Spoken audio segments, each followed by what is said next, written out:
All right, so we are painting the built-in and all of the cabinets. Before I get into scope of work, let's talk about what needs to happen that the client is going to be responsible for doing before we get here. So we are going to actually utilize this entire space as our spray booth and our drying rack area, as well as obviously to paint out the cabinets.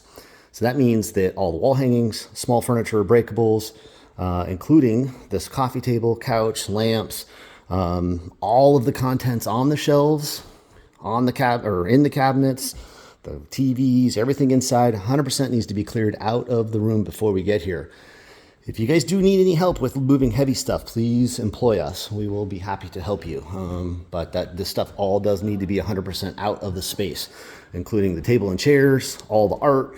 The plan is to run plastic all the way around. You guys can put things up onto the brick, so because we're going to run plastic through there. So feel free to put things there if you'd like. But everything cleared out. The fridge, we are going to move, but on day one, you guys need to have some totes available so you guys can pull out the contents.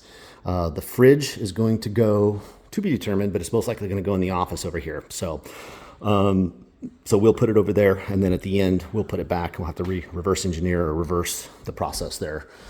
So, and that way you guys, it'll be plugged in and you guys can use it.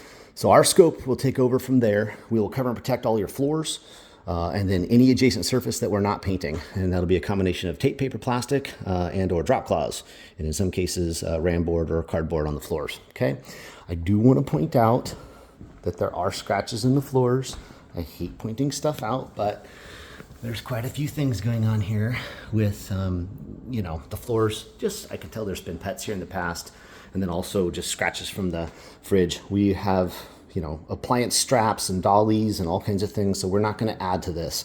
I just need people to know that there are definitely lots of, let's see, I get it to show up here, lots of little gouges and stuff. So just need to be aware that it's here already. Okay. All right. So again, our scope is cover and protect any adjacent surface. And then let's talk about what we're doing to each of the cabinet surfaces.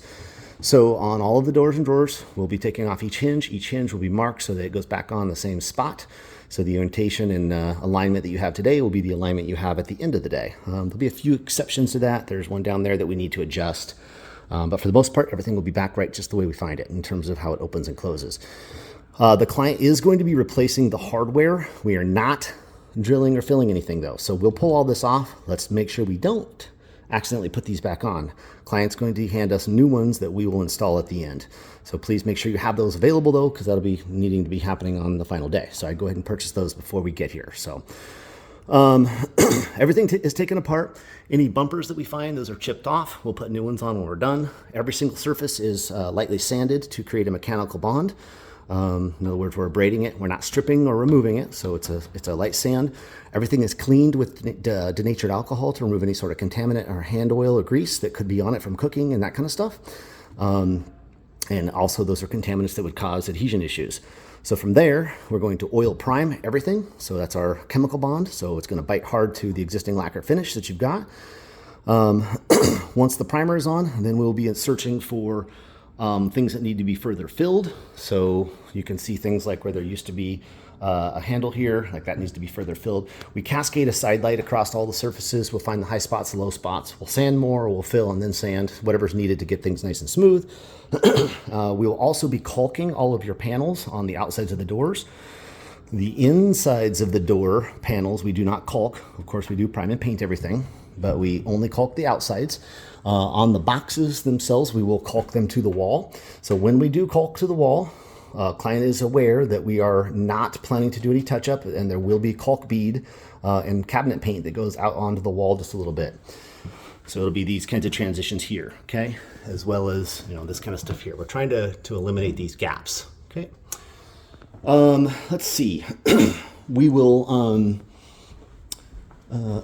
so the crown. So like the new crown molding up here, or trim molding, that all gets caulked in. All the nail heads get filled, sanded smooth.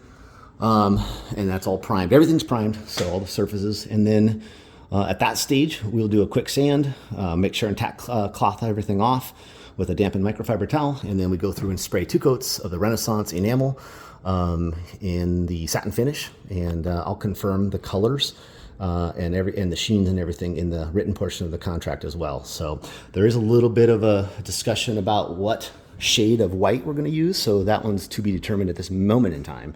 But we'll have that nailed down here and documented either in email or in the contract. So there are going to be two colors though. So starting right down here at that inside corner going this way, we think that's the color. So we know that's the color, and that'll be verified. So that green is going to go all the way around on all the lower and all the way around. And we'll finish over here. Okay. It will also be on this lower section here. That will be the only place where the green is. The white that's to be determined will go on this section, all the way up here, all the way here. It will be down through here.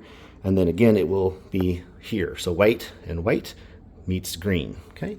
And then that white will go up all the way through here, okay? Now let's stop here and talk for a second. These cabinets don't have doors. They used to have doors, so we need to be on the lookout for where the old hinge holes were so we can make sure those are patched and filled. But because we can see back in here, we are going to paint the edge only and the top side here of these shelves. But this surface here is melamine. This has got to be no paint. So exclude these melamine surfaces. We don't want to paint those. So those need to stay white. Remember, this is going white, so this is really not going to stand out. But the back wall and the side walls all do get primed and painted. So full prep process. Right up here though, because those screws are not being hidden by doors, what we need to do is countersink those. I think that one needs to be pulled out, and we need to remove a little bit of material with a larger drill bit and then countersink that, and then I want to Bondo those in. So those all get Bondoed in, or wood filler in, that works too, sanded smooth. And so we basically need to make those screw heads disappear since they're visible because there are no doors. So anyways, if you see wood surfaces, those are all include. Now, inside these cabinets, any place where you've got a pull-out drawer, these would all be exclude. So the pattern that we will follow whenever there is a door, okay? Remember guys, just remember, this never had doors in the first place. So this looks just like these are gonna look when the doors are off, okay? So over here, this shelf is 100% exclude, and the interiors are all 100% exclude. It's only this last little bit over here. So it's very important once we get the doors off that we remember that. So on a cabinet box where we have a door, we're painting the edge of the face frame only, and of course the face. So this would be include, include, include, include, but everything back inside would be exclude. Again, client does need to pull everything out so that we can flip these shelves forward and run our masking continuously through here. So all of this is masked so we don't have any dust and stuff getting inside there. But again, remove everything please before we get here. Okay, I think that covers all of those details.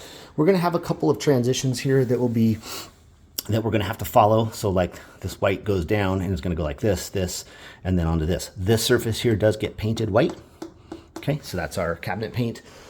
And always just think we're painting to the floor, whether it's trim like this, or we're going to go across the room here in a second. Let's make sure. I think that's the rest of this. So over here, just to conclude, doors, walls, ceilings are all exclude. That back area there is all exclude. So window trim around it, all other surfaces are excluded. It's just the cabinets. Okay. So the other part of our scope is over here. And I started to talk about this. The little base shoe, it does get painted all the way to the floor. And this will be another spot where we transition and caulk. So this gets caulked. We don't caulk the bottom side though. So over here, this is the exact same pattern in terms of what we're doing. Whatever white we end up with over here for the upper sections will be the same white we use here. So the only thing unique going on over here is we have these fabric panels. So client is aware that we cannot use duct tape, which would stick to this, but the problem would be is it would damage this. We're going to need to use, we can try blue tape, but I just think the adhesion's not going to be there. I think we're going to need to use like 20/20 white and carefully tape this. We decided that it made more sense to spray these and really get a good finish here, even if that means we had to use a tape that was aggressive enough that damaged this. So client's not going to hold us responsible in the event that we're trying to protect this and we end up damaging it with either a blow through because the tape didn't stick, or B, damage because the tape was stuck too much and damaged the thing. So We're not painting this, is my point. So they'll get these things replaced with something else in the event that this goes sideways. And when I say something else, is have new felt or fabric put in there. So we're going to follow that same process on the back, basically mask off what you can see here and then paint everything else. So in here again, melamine shells, and all this is all exclude. We're just painting the edge of the face frame, and then of course the face and the base shoe all the way to the floor. The only other thing I just failed to mention was the drawer transitions. On the drawers, we are not painting the drawer box. We are going to paint the backside of the drawer face. So we would literally mask right here. We got to take the drawer out. So again, you guys got to take everything out of here. But we're going to mask off right here, okay, all the way down. And so this is include, include, include, include, and include. All right. Let's see. Other than that, I think that we are set. Okay. At project completion, garbage goes with us. Leftover paint stays with the client. So if they ever need it, they have it. We will do our own formal inspection process. We call it our blue tape inspection process, where we go through and blue tape and tag anything we don't like. That could be a crooked line, touch-up, splatter, anything that doesn't look right. Before we tear down our spray booth, before we really leave, before we put everything back together, we are going to ask you guys to look at it and approve it. We really want eyeballs on it. Our goal is to have no loose ends, no touch-ups, or anything before we leave the site, and most importantly, before we ask for that final payment. That is it. Thank you for watching.